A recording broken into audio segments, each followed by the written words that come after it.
অসাধারণ অসাধারণ। নেহার জন্য একটু হাততালি হোক জোরে। নেহা অসাধারণ গান গাইছে আজকে।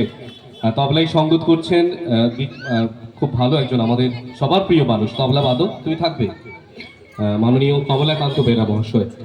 আরেকটি আবদার রয়েছে নেহাকে আরেকটি গান গাওয়ার জন্য। হ্যাঁ, আরেকটি গান গাইবে তো নাকি?